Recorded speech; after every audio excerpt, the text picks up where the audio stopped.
पशुपालन मंत्री तलसानी श्रीनिवास यादव ने गुरुवार को आरोप लगाया कि टीएसपीएससी पेपर लीक मामला भाजपा की साजिश है, जो तेलंगाना में सड़क बनाने की कोशिश कर रही है। उन्होंने कहा है कि भाजपा कार्यकर्ता आरोपी अटला राजशेखर रेड्डी की संलिप्तता पूरे मामले में भाजपा के राज्य प्रमुख बंडी संजय और अन्य की भूमिका की पुष्टि करती है। पेपर लीक के लिए जिम्मेदार लोगों को बख्शा नहीं जाएगा।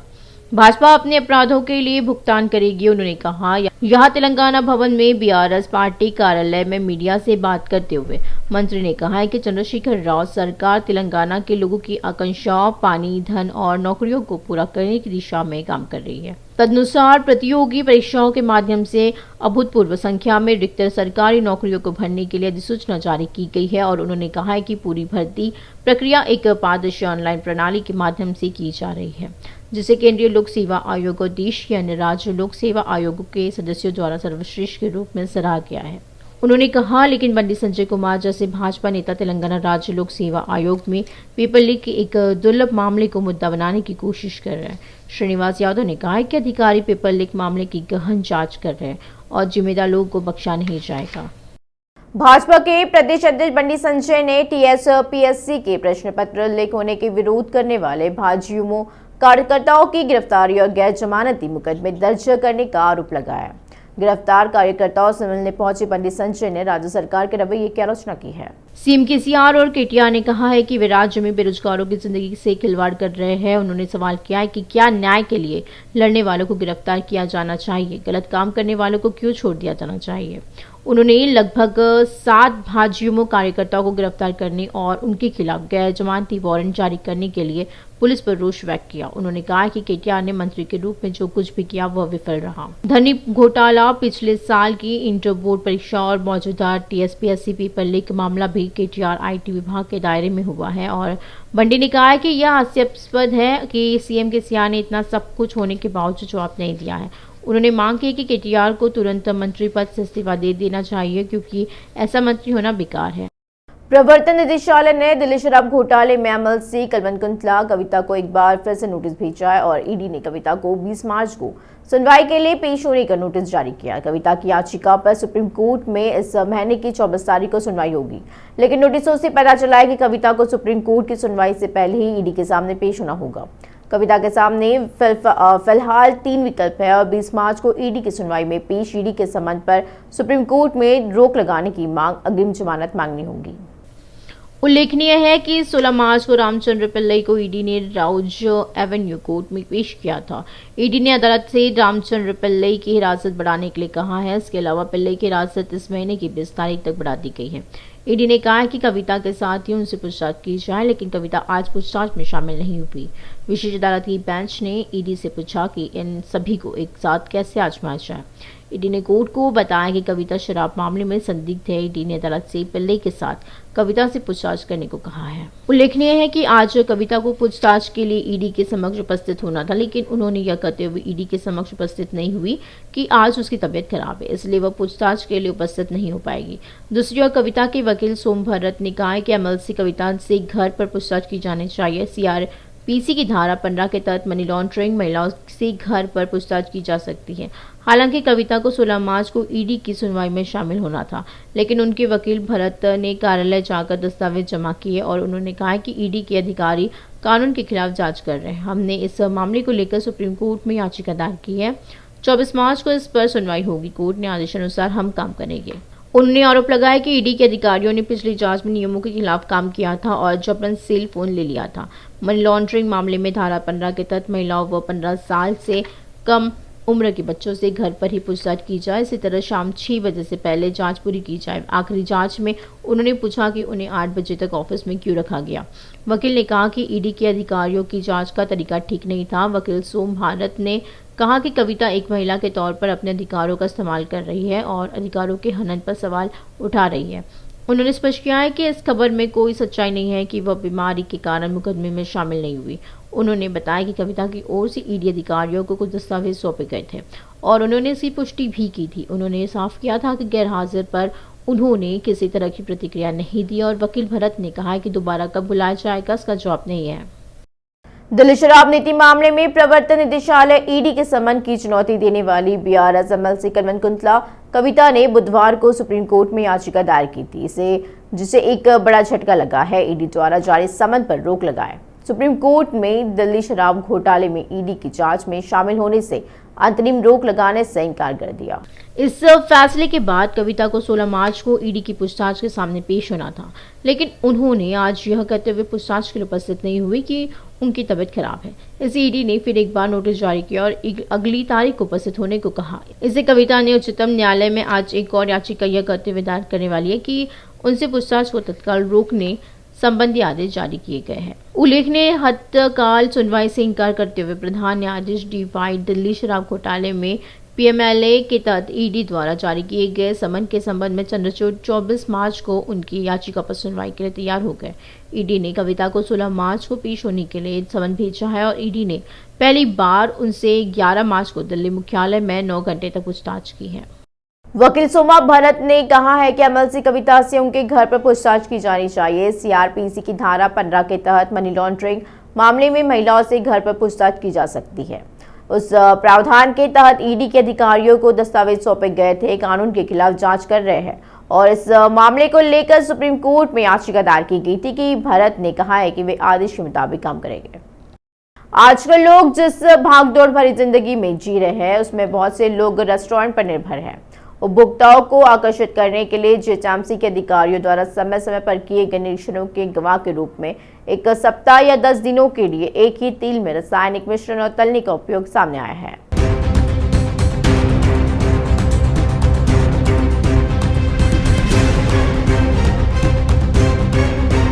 ऐसा पाया गया है कि व्यंजनों में घटिया सामग्री का इस्तेमाल किया जाता है। एक अधिकारी ने बताया कि ऐसा पाया गया है कि कई जगहों पर रंग और स्वाद के मानकों के विपरीत प्रतिबंधित पदार्थों का इस्तेमाल किया जा रहा है। इससे जन स्वास्थ्य पर गंभीर प्रभाव पड़ रहा है। बिरयानी में कॉकरोच और टिफिन में कीड़े की शिकायत आम हो गई है और कहा जाता है कि रासायनिक मिश्रण का इस्तेमाल सिर्फ होटलों और रेहड़ी और पटरी वालों में ही नहीं बल्कि कुछ जगहों पर करीब पॉइंट्स में भी किया जाता है। अधिकारियों ने पाया है कि सेरलिंगमपल्ली, कुकटपल्ली और खैरताबाद जोन में रंग के लिए पाउडर का इस्तेमाल चाय में भी किया जाता है।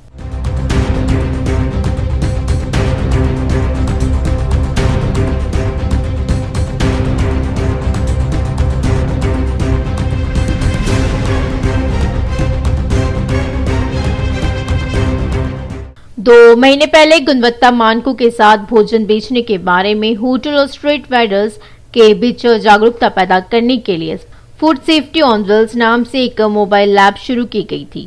वाहन केंद्र सरकार के खाद्य अधिनियम के तहत उपलब्ध कराया गया था। एक वाहन जो हर दिन एक सर्कल में यात्रा करता है, मौके पर नमूनों का निरीक्षण करता है और व्यापारियों को स्वच्छ भोजन प्रदान करने के बारे में शिक्षित करता है और कहा है कि हर समय मोबाइल लैब से घेरे में जांच हो रही है। मैदानी स्तर पर यह स्थिति नहीं है, भले ही नियमित रूप से 20 से 30 सैंपल की जांच करनी हो, फिर भी तीसरे बैच की जांच नहीं हो पा रही है। इससे संबंधित अधिकारी सहमत है। इससे मिलावटी खाद्य पदार्थों की खपत काफी बढ़ रही है।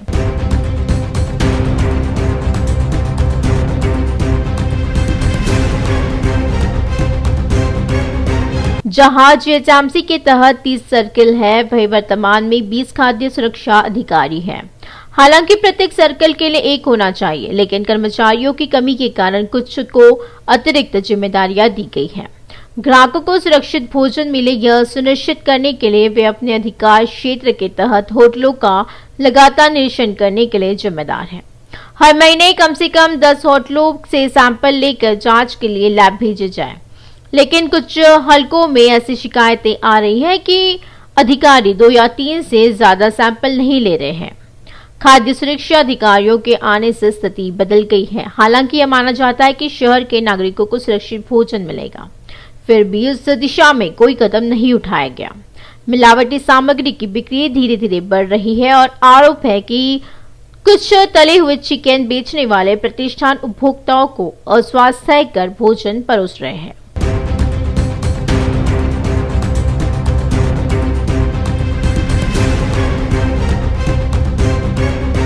हाल ही में आंध्र प्रदेश के एक फ्राइड चिकन सेंटर में पता चला है कि तेल को बिना बदले कई दिनों से इस्तेमाल किया जा रहा था। आमतौर पर तेल में कुल ध्रुवीय पाउडर की संख्या 25 से कम होनी चाहिए। एमपी में यह पाया गया है कि यह 38% से अधिक है। शहर के अधिकांश होटल और रिहाड़ी पटरी वाले भी तेल को कई दिनों तक उबालते हैं। डॉक्टरों ने चेतावनी दी है कि इससे लंबे समय में कैंसर, गैस्ट्रिक और लीवर संबंधी समस्याएं हो सकती हैं। हालांकि पीड़ितों की शिकायत है कि जीएचएमसी के अधिकारियों ने इस मामले की अनदेखी की है।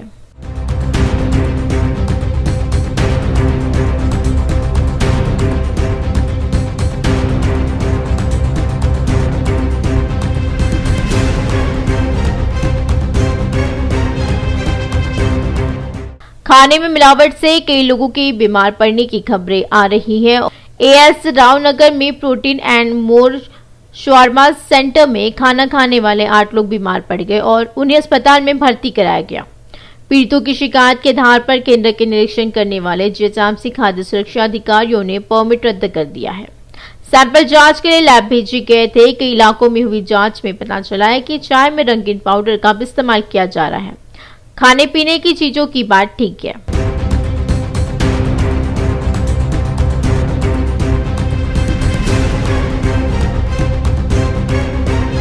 गैर शाकाहारी व्यंजनों में रंग जोड़ने के लिए रसायनों का उपयोग किया जाता है और जीएचएमसी ने पाया है कि सेलिंगमपल्ली में फलों को खतरनाक रसायनों के साथ पकाया जा रहा है। संबंधित लोगों के खिलाफ पुलिस में शिकायत दर्ज कराई गई है। बिरयानी में कॉकरोच होने की शिकायत के बाद 4 दिन पहले खाद्य सुरक्षा अधिकारियों ने दिलसुख नगर के एक होटल से नमूने लिए थे। पीड़ित चाहते हैं कि जीएचएमसी के अधिकारी पूरे शहर में खाने पीने के रेस्टोरेंट का और तेजी से निरीक्षण करें।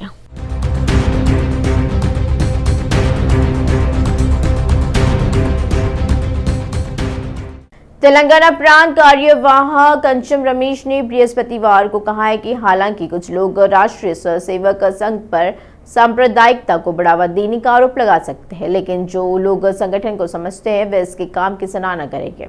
यह पूछे जाने पर कि आरएसएस को आरोप है कि कैसे दूर करेगा कि यह सांप्रदायिकता को बढ़ावा देता है।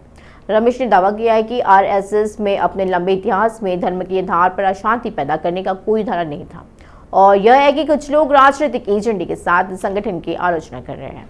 उन्होंने कहा, आरएसएस केवल देश की बात करता है, धर्म की नहीं। यह कहते हुए कि देश की शीर्ष अदालत सर्वोच्च न्यायालय ने भी हिंदुत्व को जीवन का एक तरीका माना है। रमेश ने कहा कि हिंदू शब्द धर्म के लिए नहीं बल्कि संस्कृति और राष्ट्रवाद के लिए संदर्भित है। उन्होंने कहा, अगर हिंदू धर्म के बारे में है तो नेताजी सुभाष चंद्र बोस ने आजाद हिंद फौज की स्थापना क्यों की। उन्होंने कहा कि आरएसएस को पहले अर्धसैनिक बल कहा जाता था और हिटलर के आदमी के रूप में लेबल किया जाता था। हालांकि जिन्होंने संघ की गतिविधियों में भाग लिया है या इसके काम को करीब से देखा है वे यह स्वीकार नहीं करते कि यह नफरत के आधार पर काम करता है।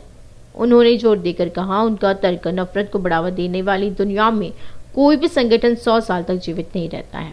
यह कहते हुए कि आरएसएस ने हमेशा लोगों के बीच एकता को बढ़ावा देने के लिए काम किया है। उन्होंने कहा है कि संघ किसी भी अलगाववादी आंदोलन को स्वीकार नहीं करता है, केवल खालिस्तान ही नहीं और देश की अखंडता, बंधुत्व और सद्भाव को चोट पहुंचाने के किसी भी प्रयास का विरोध करता। उन्होंने कहा कि संघ देश की एकता के लिए है। तेलंगाना में आरएसएस के विकास के बारे में बोलते हुए उन्होंने कहा है कि राज्य में 1836 स्थानों पर आरएसएस की 2864 दैनिक शाखाएं सक्रिय है।